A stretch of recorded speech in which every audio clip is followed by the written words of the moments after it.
Cloning adalah teknik biologi molekuler untuk menghasilkan salinan identik dari materi genetik seperti gen atau fragmen DNA. Pada cloning bakteri, DNA target disisipkan ke dalam vektor plasmid, kemudian dimasukkan ke dalam sel inang bakteri, misalnya Escherichia coli, agar dapat diperbanyak melalui replikasi sel. Bakteri yang membawa plasmid rekombinan selanjutnya diseleksi dan diperbanyak untuk memperoleh banyak salinan DNA target yang dapat digunakan dalam aplikasi bioteknologi.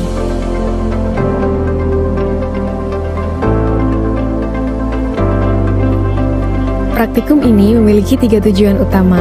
Pertama, memahami tahapan-tahapan dalam proses cloning molekuler, mulai dari kultur bakteri hingga analisis DNA. Kedua, mahasiswa diharapkan mampu melakukan, menganalisis, dan menginterpretasikan hasil praktikum sehingga tidak hanya mengikuti prosedur, tetapi juga memahami prinsip ilmiah di balik setiap langkah. Ketiga, menyusun laporan ilmiah yang sistematis berdasarkan hasil praktikum dan diskusi mengenai proses cloning yang telah dilakukan.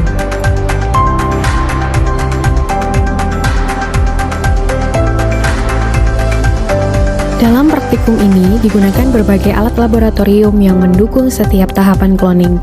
Pada tahap kultur, digunakan cawan Petri, tabung reaksi, dan juga jarum OC. Tahap inkubasi memanfaatkan inkubator, shaker, dan water bath untuk menjaga kondisi pertumbuhan bakteri tetap optimal. Sedangkan pada tahap analisis molekuler, digunakan mikropipet, mikrosentrifuge, nanodrop, serta perangkat elektroforesis untuk analisis DNA. Adapun bahan yang digunakan meliputi bakteri E. coli DH5-alpha sebagai sel inang, serta DNA plasmid HGD2+4 sebagai materi genetik. Media LB dan antibiotik ampicillin digunakan untuk pertumbuhan dan seleksi bakteri transforman.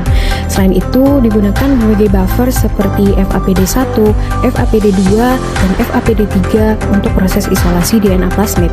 Agarosa dan buffer TBE digunakan dalam proses elektroforesis untuk memvisualisasikan hasil isolasi DNA plasmid. Peta plasmid HGD2+4 menunjukkan susunan komponen genetik yang terdapat dalam plasmid.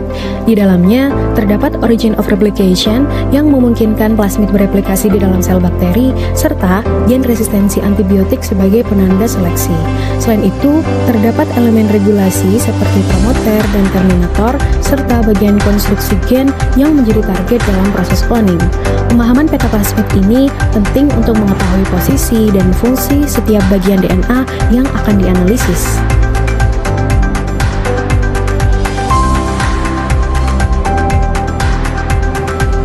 Secara umum, metode cloning dalam praktikum ini terdiri dari 4 tahapan utama. Pertama, pembuatan sel kompeten, yaitu proses membuat sel bakteri mampu menerima DNA asing. Kedua, transformasi plasmid ke dalam sel bakteri dilanjutkan dengan seleksi menggunakan antibiotik untuk memastikan hanya sel yang membawa plasmid yang dapat tumbuh. Ketiga, isolasi DNA plasmid dari sel bakteri menggunakan metode lisis dan pemurnian. Dan keempat, analisis hasil isolasi menggunakan elektroforesis gel agarosa untuk melihat keberadaan dan ukuran DNA plasmid.